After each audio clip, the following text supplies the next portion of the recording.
My 25th birthday arrived with a $300,000 hospital bill for my dad's heart surgery. Desperate, I accepted a bizarre proposition from tech billionaire Alexander West: marry him for a year for $100 million. A whirlwind wedding followed, transforming me from struggling artist to his wife. Our arrangement was strictly business, but as I navigated his world, hidden truths and unexpected feelings emerged, threatening our carefully constructed facade. Was this a deal with the devil or a surprising path to love? I never thought my life would come to this. Today is my 25th birthday, but I have no desire to celebrate. Standing outside New York General Hospital, I clutch a medical bill with an astronomical figure in my trembling hands, tears threatening to spill from my eyes. Dad's heart surgery is urgently needed, and I, as a newly graduated art major, drowning in student loans, have absolutely no way to cover this expense. The crisp autumn wind bites at my cheeks as I stare at the numbers that seem to blur together. $300,000. The amount might as well be $3 million. My part-time job at the gallery barely covers my small savings account was depleted months ago when Dad first fell ill. "Miss Jones?" A nurse approaches with sympathetic eyes. "Your father is asking for you." I nod, quickly wiping my tears and forcing a smile. Walking through the sterile hallways, I rehearse what I'll tell him. Another lie about how everything will be fine, how I've got it all under control. The truth would only worry him more, and stress is the last thing his failing heart needs. Dad looks smaller somehow, lying in the hospital bed, tubes and monitors surrounding him like some macabre art installation. His once robust frame has withered, but his eyes still light up when he sees me. "There's my birthday girl," he says weakly. "Hey, Dad." I lean down to kiss his forehead, feeling the papery texture of his skin against my lips. "I'm sorry about today. Some birthday this turned out to be." His voice catches, and I see the guilt in his eyes. "Don't be ridiculous," I say, taking his hand in mine. I'm exactly where I need to be. We chat about nothing important: the weather, the hospital food, a book he's been reading. I carefully avoid any mention of bills or finances. When he dozes off mid-sentence, I slip out of the room, the weight of our situation crashing back onto my shoulders. Outside the hospital, I call every friend I have, every distant relative, even my estranged mother who left us when I was 12. No one can help, at least not with the kind of money we need. I research medical loans, charity organizations, anything that might offer a sliver of hope. Nothing. As twilight descends over the city, I find myself on a bench across from the hospital, staring blankly at the traffic passing by. Each car represents someone with a life, with problems of their own, but in this moment I feel utterly alone. Sometimes the universe has a sick sense of humor, I whisper to no one. That's when the sleek black car pulls up to the curb in front of me. It's the kind of vehicle I would normally only glimpse in movies or driving past exclusive Manhattan clubs. A Bentley, I think, though I know little about luxury cars. The rear window slides down with an almost imperceptible hum, revealing a face I've only seen on financial magazine covers: Alexander West, one of America's wealthiest tech entrepreneurs. At 35, he's built an empire from a startup in his garage to a global tech conglomerate. His angular features and piercing gray eyes are even more intimidating in person than in photographs. "Sarah Jones?" His voice is deeper than I expected, with a crisp authority that makes my name sound like a business proposition. I stand up, suddenly conscious of my wrinkled clothes and tear-stained face. "Yes?" "I heard you need money." Direct, no pleasantries. His eyes study me with the calculated assessment of someone appraising property. "Excuse me? How do you know my name?" A chill runs down my spine that has nothing to do with the evening air. He gestures to the car door, which opens automatically. "Get in. I have a proposition that might solve your problems." Every warning bell in my head is ringing. Get into a stranger's car? Even if that stranger is famous, but curiosity and desperation overrides my caution. The interior of the car is all buttery leather and polished wood. Alexander West sits across from me, his tailored suit probably worth more than my annual income. He hands me a glass of water from a hidden compartment. "Your father needs heart surgery," he states. $300,000, and that's just the beginning. Rehabilitation, medication, ongoing care. You're looking at $500,000. minimum. How do you know all this? My voice comes out smaller than I intended. He waves his hand dismissively. Information is my business. Your father was once a respected architect before his firm went bankrupt in the recession. You're a recent art school graduate with talent but crushing student debt. No siblings, mother not in the picture. You're alone in this. Each word lands like a blow, precise and painful in its accuracy. What do you want from me? I ask, hand tightening around the water glass. Alexander leans forward slightly.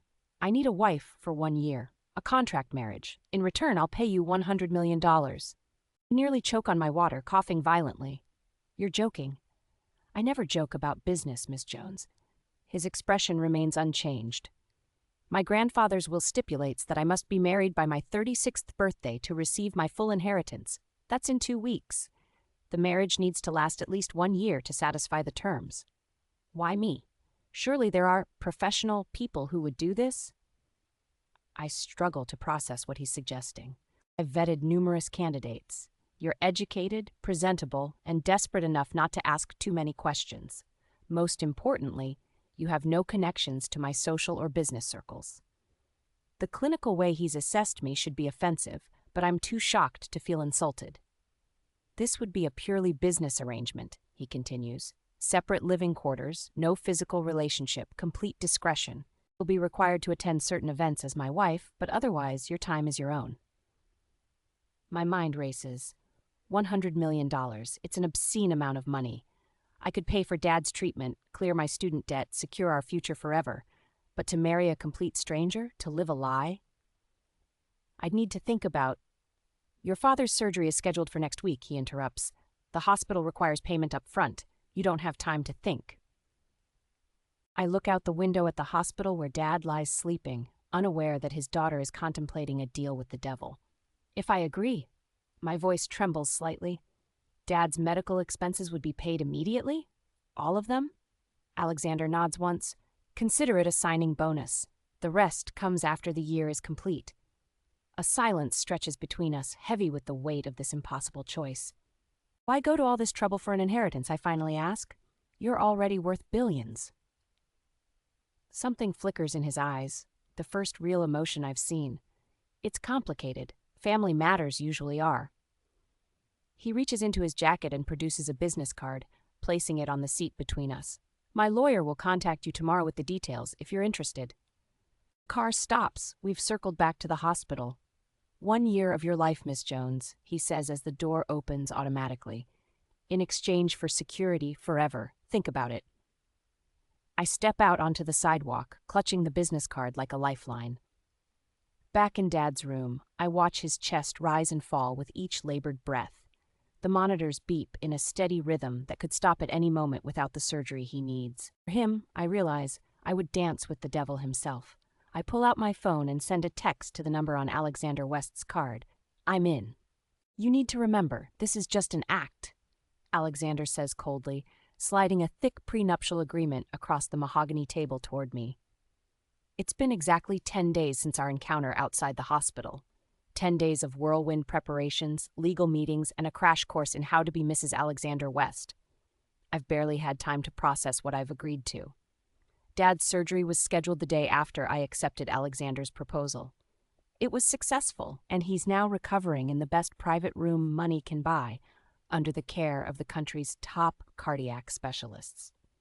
When I told him about my sudden engagement to one of America's wealthiest men, he looked at me with such confusion that I almost confessed everything. Instead, I spun a tale about meeting Alexander when he visited the gallery where I work, about a whirlwind romance we'd kept private.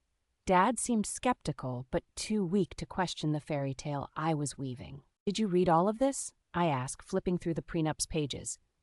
We're sitting in Alexander's lawyer's office, a sterile space of glass and chrome 50 floors above Manhattan. It's quite straightforward, replies the lawyer, a hawk-faced woman named Ms. Winters. Complete confidentiality about the nature of your arrangement, specified public appearances as a couple, separate finances except for an allowance for your personal expenses, and the full payment transferred to you after the 1-year term, contingent on the successful maintenance of the facade. And divorce? My voice sounds strange to my own ears, discussing the end of a marriage that hasn't even begun. Amicable and quiet, Alexander answers without looking up from his phone. We'll cite irreconcilable differences. I sign my name on the dotted line, feeling like I'm signing away more than just my single status. My soul, perhaps. Wedding is 3 days later, a spectacularly lavish affair at Alexander's estate in the Hamptons. I'm dressed in a custom Vera Wang gown that costs more than my entire college education. My hair and makeup are done by professionals who've worked with Hollywood stars. I look at myself in the mirror and barely recognize the polished, elegant woman staring back at me. "You look perfect," says Natalie, Alexander's personal assistant, a brisk, efficient woman who's been my main point of contact throughout this process. The media will eat this up. And they do. Our wedding is front-page news. Tech billionaire weds unknown artist in surprise ceremony. The headlines scream. I'm described as Alexander's secret love and the woman who captured America's most eligible bachelor. The irony burns. Alexander is the consummate actor, playing the role of besotted groom with surprising skill. He places a diamond ring on my finger that's so heavy it feels like it might drag my hand to the floor.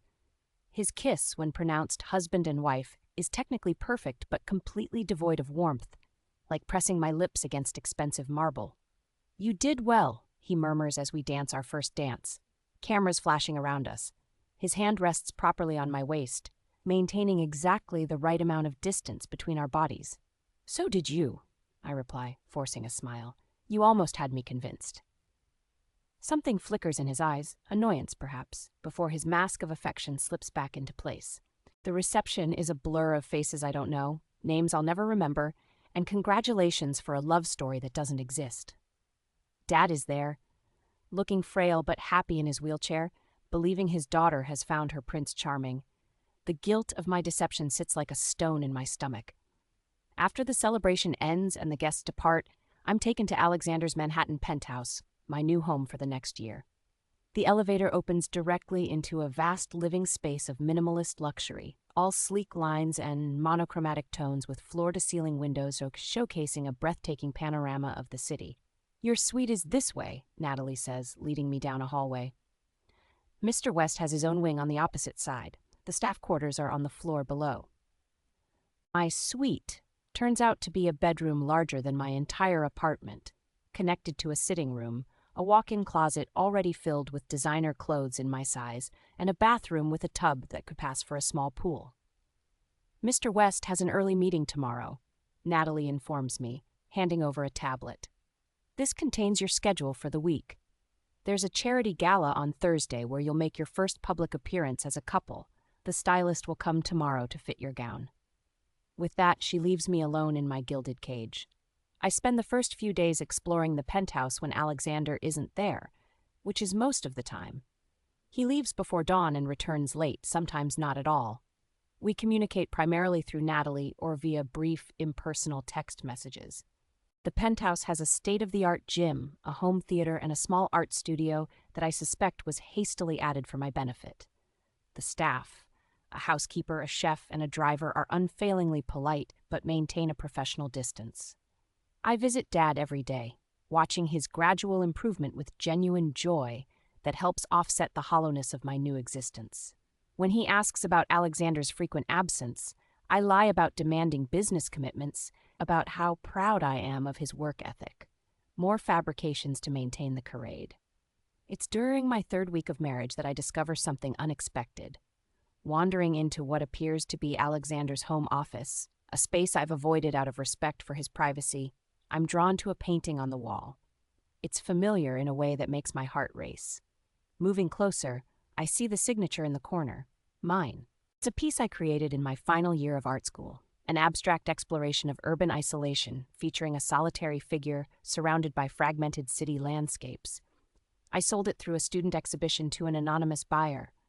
That buyer, apparently, was Alexander West. "What are you doing in here?" I startle at the sound of his voice.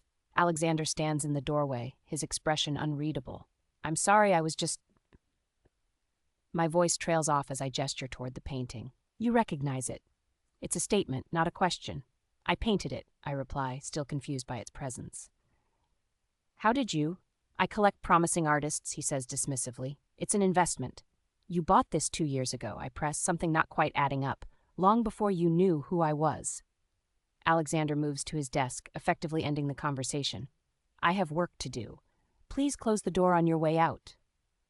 The interaction leaves me unsettled, like pieces of a puzzle that don't quite fit together. The charity gala is a test of my acting abilities.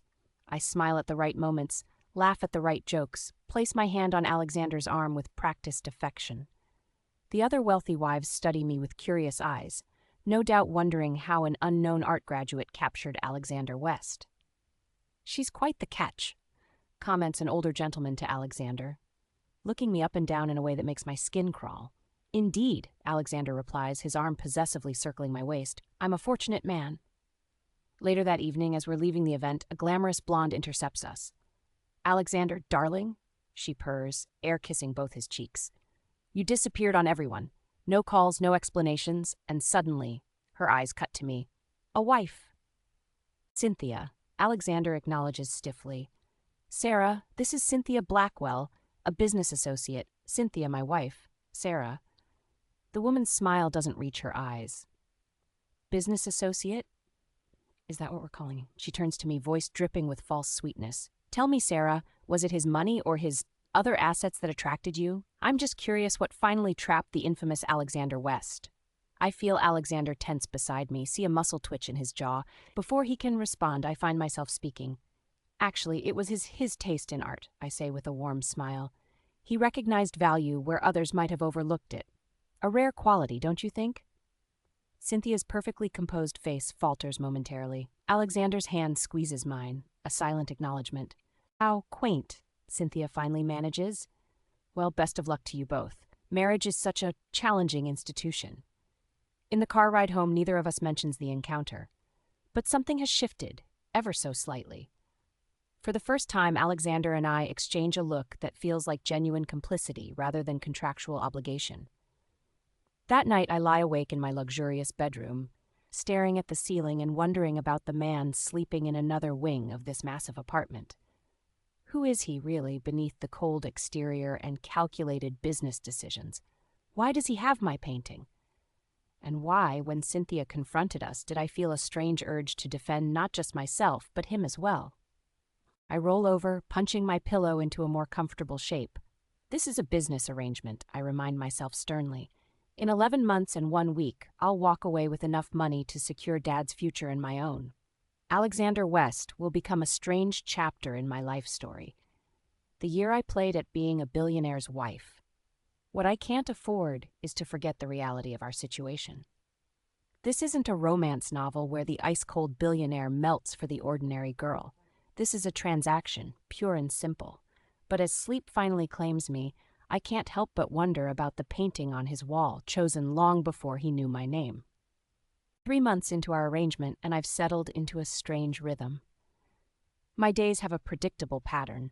Mornings in the art studio Alexander had furnished for me, afternoons visiting Dad, who's now in a rehabilitation center, evenings either alone or attending some social function on Alexander's arm where I play the adoring wife. I've become quite good at it. The subtle touches, the admiring glances, the inside jokes that don't actually exist. Media has embraced our love story with unexpected enthusiasm. According to the tabloids, we're Manhattan's most captivating couple. There are speculations about when we'll start a family, fashion blogs dedicated to my transformation from struggling artist to socialite, and endless analyses of our body language at public events. If only they knew how we pass like ships in the night in our own home. I've learned Alexander's schedule by now.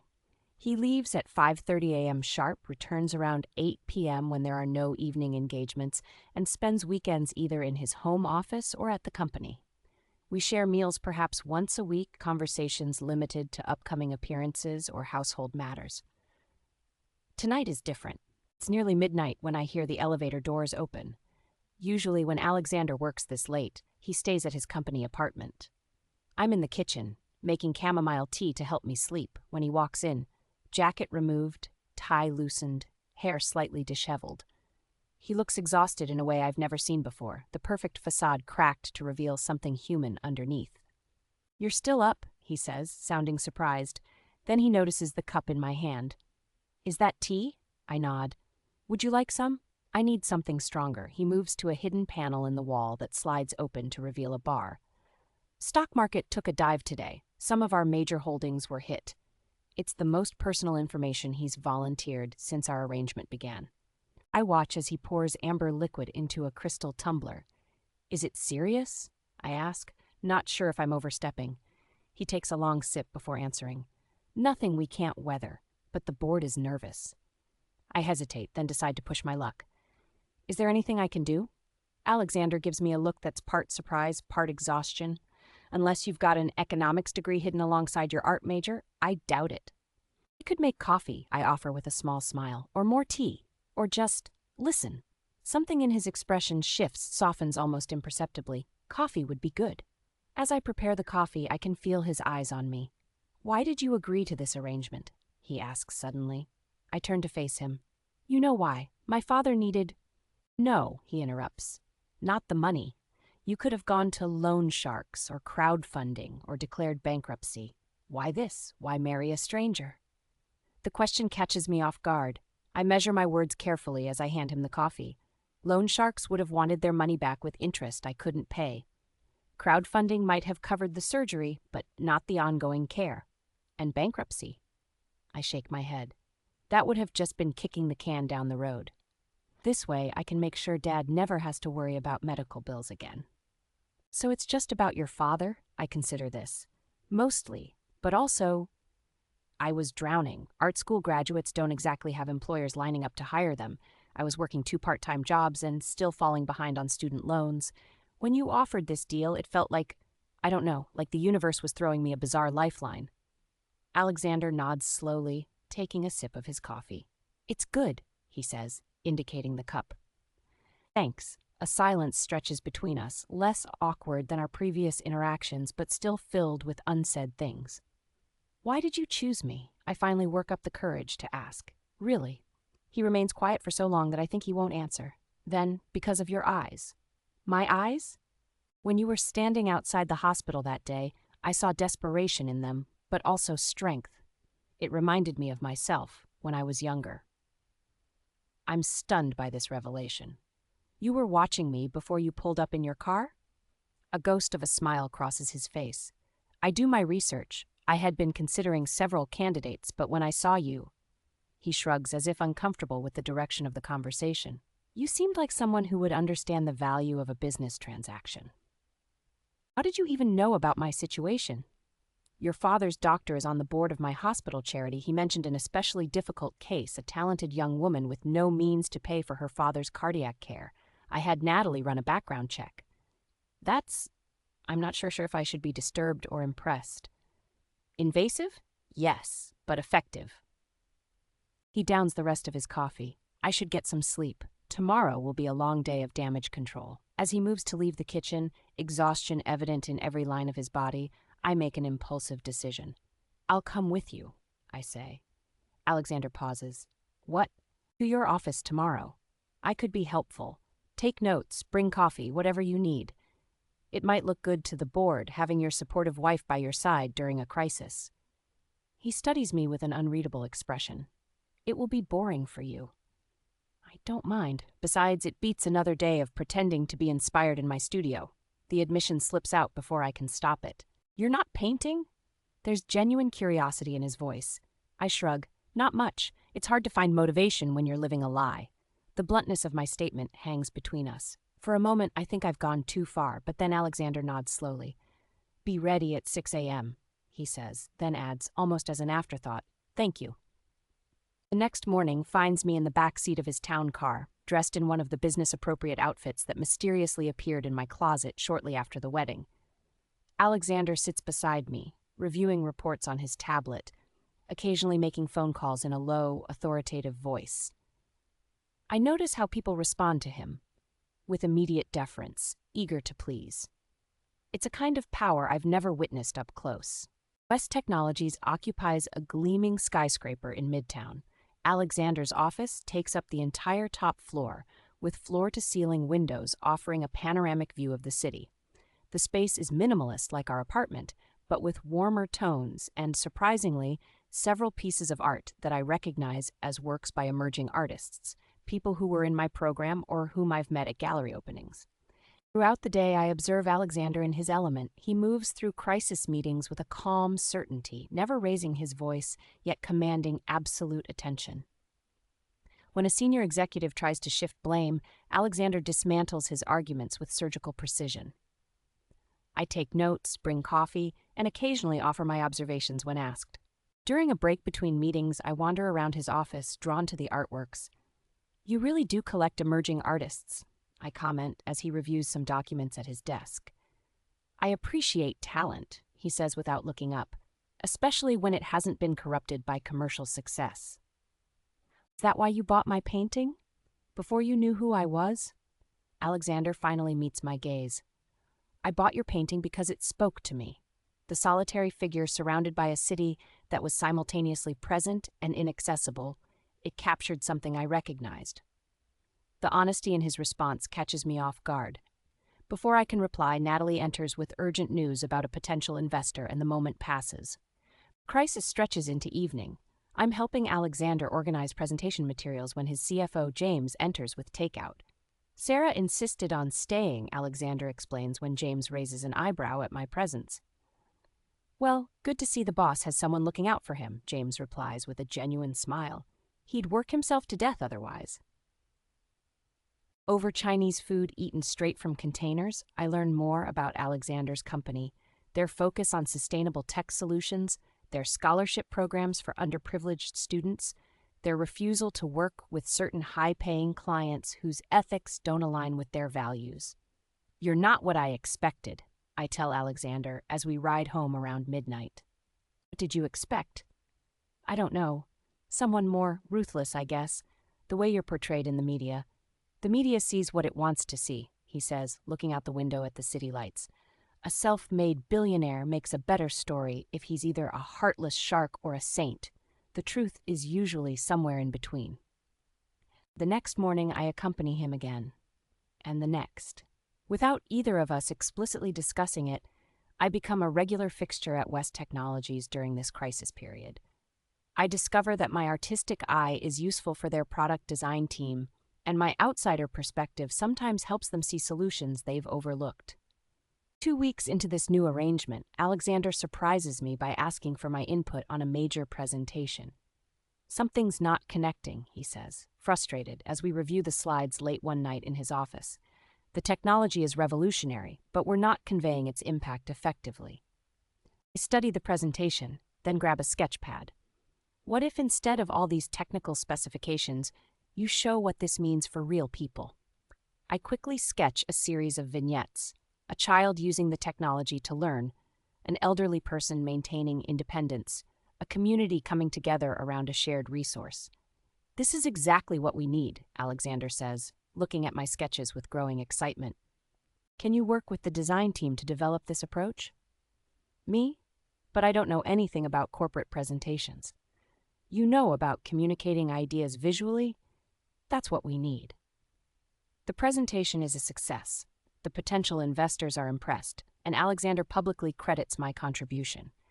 It's the first time I've felt truly useful since before Dad's illness. One evening, as we're leaving the office together, Alexander asks, "Would you like to have dinner to celebrate our successful partnership this month?" It feels like a date, which is absurd, considering we're already married. But we've never done this. Shared a meal just because we want to, not because it's expected of us as a couple. At a small, out-of-the-way restaurant where no one recognizes the famous Alexander West, we talk for hours. He tells me about growing up wealthy but emotionally neglected, about losing his parents in a plane crash when he was 18, about building his company from the ground up, despite his family's expectations that he would simply manage their old money. Tell him about my childhood in a small town upstate, about discovering art as a refuge after Mom left, about Dad's unwavering support of my dreams even when it meant financial struggle. "He sounds like a good man," Alexander says. "The best," I agree. "He taught high school history for 40 years, never made much money, but his students still come back to visit him, even now." "That's a different kind of wealth," Alexander observes, and there's something wistful in his tone. Walking back to the car, our hands brush accidentally. A small touch, barely noticeable, but I feel it like an electric current. For a moment, our eyes meet, and I see something unfamiliar in Alexander's expression, vulnerability, perhaps, or a question he doesn't know how to ask. Then his phone rings, another work emergency, and the moment shatters. Later that night, alone in my room, I stare at the ceiling and acknowledge the dangerous truth I've been avoiding. I'm starting to have feelings for my contract husband. This isn't part of the deal. In 6 months, our arrangement will end. He'll inherit his family's fortune, I'll receive my payment, and we'll go our separate ways. Developing emotional attachments will only complicate an already complex situation. It's just a business transaction, I whisper to myself in the darkness. But my traitorous heart skips a beat when I recall the way he looked at me outside the restaurant, as if seeing me, really seeing me, for the first time. The walls we've built between us are beginning to crumble, letting in dangerous rays of light. And I don't know if I have the strength or even the desire to rebuild them. Sarah, do you really think he's fallen in love with you? The scornful words hang in the air between us, Jack West's perfectly sculpted lips curled in amusement. Alexander's cousin has cornered me in the garden during the annual West family gathering at their sprawling Hamptons estate. We're secluded behind a towering hedge, out of sight from the other guests mingling on the manicured lawn. I don't know what you're talking about, I say, trying to step around him. He blocks my path with a casual movement. Oh, come on, the little artist who somehow caught the eye of America's most eligible bachelor? He chuckles, the sound devoid of warmth. We all know what's really going on. My heart pounds against my ribs. Does he know about our arrangement? Alexander and I are happy together, I say, striving for a dignified tone. Now, if you'll excuse me, I should get back to the party. He's only playing a game, Jack continues, as if I hadn't spoken. When the contract expires, you'll be worth nothing to him. The blood drains from my face. He knows. Jack's smile widens at my reaction. Did you think the family wouldn't investigate you? Alexander may control the company now, but the West fortune belongs to all of us. We protect our interests. What do you want? I ask, finally finding my voice. Just making sure you understand your position. He steps closer, his expensive cologne cloying in the summer heat. Alexander needs this marriage to secure his part of the inheritance. Once that's done, the charade ends. Don't fool yourself into thinking it's anything more. Before I can respond, a familiar voice calls my name. Sarah, are you out here? Jack steps back immediately, his predatory expression replaced with practiced charm as Alexander rounds the hedge. There you both are, Alexander says, his eyes narrowing slightly as he takes in the scene. Mother's asking for you, Jack. Something about the foundation donors. Of course. Jack claps Alexander on the shoulder as he passes, just getting to know my new cousin-in-law better. Fascinating background she has. When he's gone, Alexander turns to me. Are you all right? You look pale. I force a smile. Just the heat. I'm not used to these all-day garden parties. Alexander studies me for a moment, clearly not believing my excuse, but he doesn't press. Let's get you inside then. We've been married for nearly 6 months now, and the dynamic between us has shifted dramatically since that night we had dinner together. Alexander is home more often, and we've fallen into a comfortable routine of shared meals and genuine conversation. I continue to assist with various projects at West Technologies, having found an unexpected niche, bridging the company's technical innovations with accessible design concepts. Dad has moved into a beautiful assisted living facility near our penthouse, where he receives top-notch care and has made new friends. His health has improved remarkably, though he'll never fully recover from the heart damage. Whenever we visit together, I catch him watching Alexander and me with a contentment that compounds my guilt about our fraudulent marriage. As for my feelings, I've tried to suppress them, to maintain the professional boundary our contract demands, but it's becoming increasingly difficult to deny the flutter in my chest when Alexander smiles, or the warmth that spreads through me when our hands accidentally touch. You left. Alexander's voice breaks through the sterile silence of the hospital hallway. We've been sitting here for hours, waiting for the doctors to complete Dad's tests. It's nearly midnight, the fluorescent lights casting harsh shadows across his tired face. I had to. My voice sounds small, even to my own ears. What I heard, it confirmed everything Jack said at the party. Alexander runs a hand through his hair, a gesture I've come to recognize as frustration. You heard half a conversation and jumped to conclusions. Can you blame me? Our entire relationship is built on a business contract. His eyes meet mine, steady and intense. Was built on a contract. The word choice isn't lost on me. My heart skips a beat, but I force myself to remain rational. What does that mean, Alexander?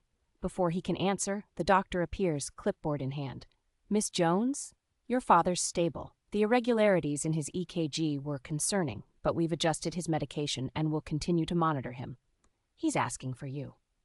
Relief washes over me. Thank you, doctor. Can I see him now? Of course. Room? In the waiting room. I thought you'd want some time just us. Dad shakes his head. Send someone to get him. I need to talk to both of you. When Alexander joins us, Dad gestures for him to take the chair beside mine. I don't have much energy, so I'll make this quick. He reaches for both our hands, joining them together on the bed. Whatever's going on between you two, fix it. Dad. No, Sarah, listen to me. His voice may be weak, but his tone brooks no argument. I've watched you both these past months. What started as whatever arrangement you had, don't look surprised I wasn't born yesterday, has become something real. I glance at Alexander, whose expression is carefully neutral. Life's too short for pride or fear, Dad continues. I know that better than most. He squeezes our joined hands. Now, I'm going to sleep. When I wake up, I expect you two to have figured things out. With that, he closes his eyes, leaving Alexander and me sitting awkwardly, our hands still connected on the edge of the bed. We retreat to the cafeteria, where Alexander buys us both coffee that's been sitting on the warmer too long. The space is nearly empty at this late hour, just a few nurses on break and a janitor mopping the floors. Your father is quite perceptive, Alexander says after a long silence. He always has been. I stare into my coffee cup, gathering courage. What did you mean earlier? About our relationship being built on a contract, past tense? Alexander sets his cup down, focusing his full attention on me. I mean that somewhere along the way, the contract became irrelevant to me. The reasons I sought this arrangement, the inheritance, family expectations, they don't matter anymore. What does matter? I barely breathe the question. You. The simplicity of his answer steals what little breath I have left. The woman who challenges my ideas in board meetings, who sneaks into the kitchen at midnight to make tea, who sees beauty in things I've always overlooked, who made my hollow life feel full again. I search his face for any sign of insincerity, any hint of the calculated businessman making another strategic move. But all I see is raw vulnerability, something I never expected from Alexander West. What about what you said to Jack on the phone? I ask, needing to clear this final hurdle. I knew he was trying to sabotage us. My investigators found evidence he'd been recording our conversations, looking for proof our marriage was fraudulent. I was feeding him exactly what he wanted to hear while my legal team built a case against him. So it was all an act? Alexander reaches across the table, his fingers gentle against my cheek. The only act, Sarah, was pretending I wasn't falling in love with you. The words hang between us, changing everything. Alexander West, calculating, controlled, emotionally guarded, has just laid his heart bare in a hospital cafeteria over bad coffee. I don't expect you to feel the same, he continues when I remain speechless. I know I'm not easy to love. I'm stubborn, workaholic, and I've spent years building walls to keep people at a distance. But if you're willing to give us a real chance, I promise to try to be worthy of you. Tears fill my eyes, not of sadness but of a strange, overwhelming relief. I've been fighting these feelings for months, I confess, telling myself it was one-sided, that I was just another asset in your portfolio. Hope illuminates his face. And now, I think we might both be equally terrible at sticking to business arrangements. A smile breaks across his features, transforming him from the intimidating tycoon to simply a man in love. Is that your way of saying? I lean forward, pressing my lips to his in answer. Unlike our wedding kiss, a technical, camera-ready performance, this is real. Tentative at first, then deepening as his hand comes up to cradle my face. I taste coffee and promise and something uniquely Alexander. When we finally break apart, both slightly breathless, Alexander rests his forehead against mine. Stay, he whispers. Not because of the contract or your father's medical bills or any of it. Stay because you want to. I do want to, I admit, but I need something from you first. Anything. The truth. All of it.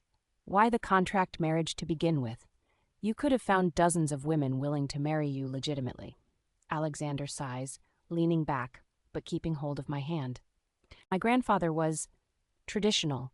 He believed a man should be married to inherit the family fortune. After my ex-fiancée, Cynthia? I guess, remembering the blonde from the charity gala. No, someone before her, Charlotte. Pain flickers across his face. We were engaged for 2 years. I thought, well, it doesn't matter what I thought. She was very forthcoming in the tabloids about how she'd only been interested in my money and status. I'm sorry, I say softly. After that, I swore I wouldn't let anyone close again. When grandfather died and the terms of his will were revealed, I saw it as just another business problem to solve. A contract wife seemed the perfect solution, all the benefits of marriage without the risk of emotional entanglement. And then I complicated things by developing actual feelings. He smiles ruefully. We both did. I tried to fight it. God knows I tried. But you, he shakes his head, you made it impossible not to fall in love with you. The stark honesty of his words warms something deep inside me. So what happens now? Now we start over. No contract, no pretending. Just us, figuring this out together. What about the inheritance? It's already settled. The terms required me to be married for 6 months before my 36th birthday. That milestone passed last week. He squeezes my hand. The money is secure, which means you're not obligated to stay. Whatever you decide, your father's care is guaranteed for life, and the payment we agreed upon is yours. Freedom, I murmur. Complete freedom, he confirms, including the freedom to choose me if that's what you want. The irony isn't lost on me. Months ago, I entered a gilded cage of my own volition, trading my freedom for financial security. Now the door stands open, and the man I once saw as my jailer is asking me to stay of my own free will. I need time, I tell him honestly. Not to decide how I feel, I know that already. But to be sure we're building something real, not just reacting to the drama of the past few days. Alexander nods, disappointment flashing briefly in his eyes before understanding replaces it. Take all the time you need. I'm not going anywhere.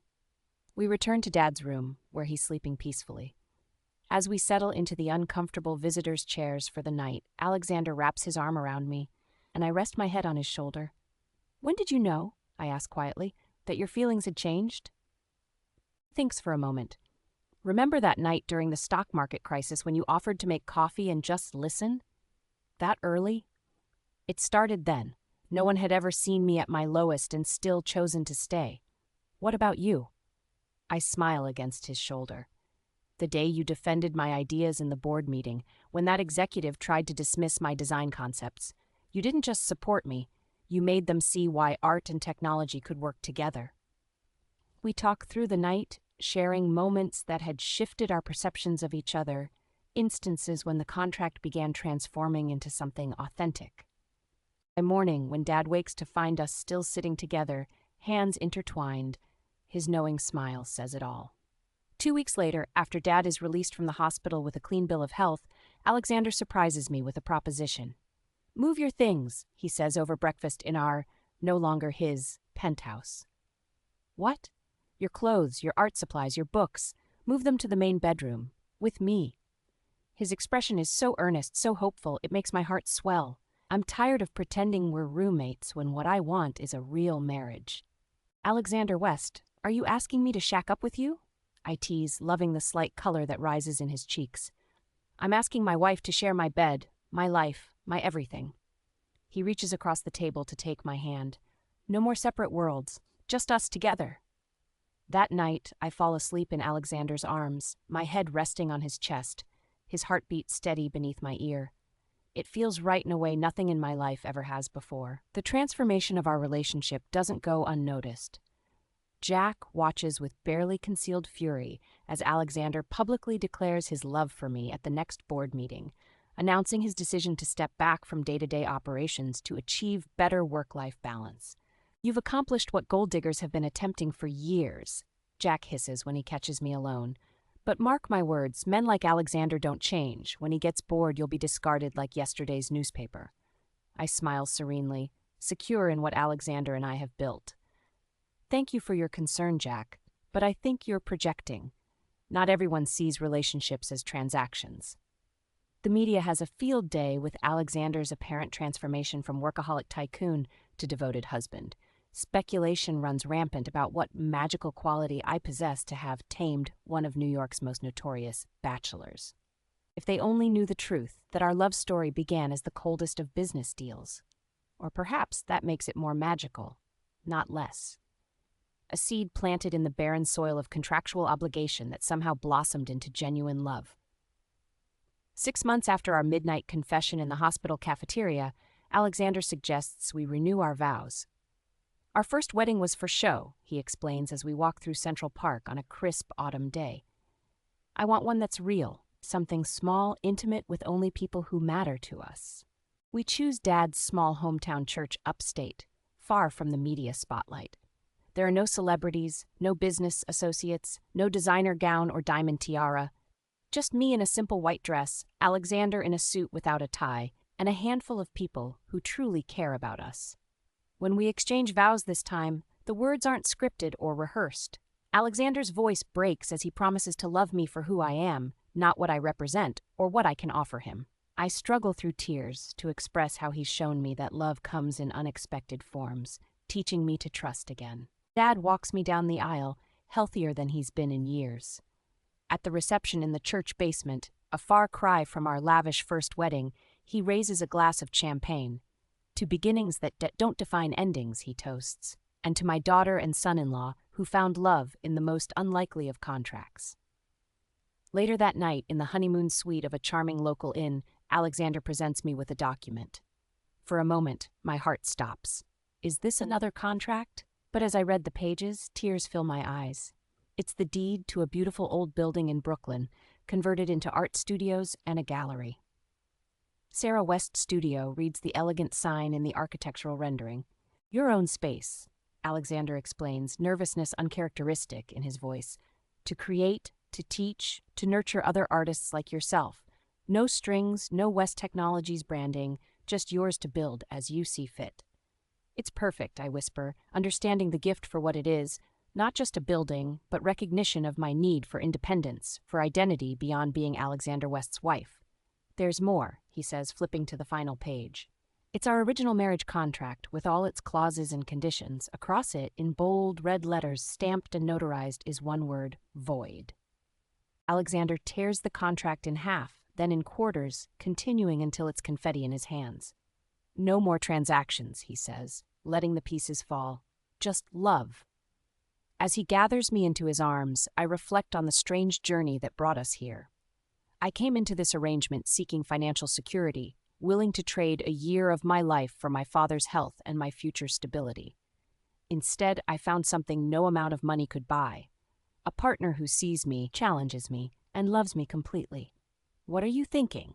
Alexander murmurs against my hair. That some investments yield unexpected returns. He laughs softly. Always the businessman's wife. Always your wife, I correct, reaching up to trace the beloved contours of his face. Contract or no contract. In the quiet of our honeymoon suite, far from the penthouse and boardrooms and society events, we are simply Alexander and Sarah, two people who found love in the most unlikely of circumstances. Life rarely follows the path we expect. Sometimes it leads us down darker roads, through impossible choices and painful compromises. But occasionally, if we're brave enough to keep walking, those same roads can lead to destinations more beautiful than we ever dared to dream. My journey began with a desperate choice outside a hospital. It continues now as a choice made freely, every day, to love the man who started as my contractual husband and became the other half of my heart. In all the transactions of life, love indeed is the most valuable investment of all.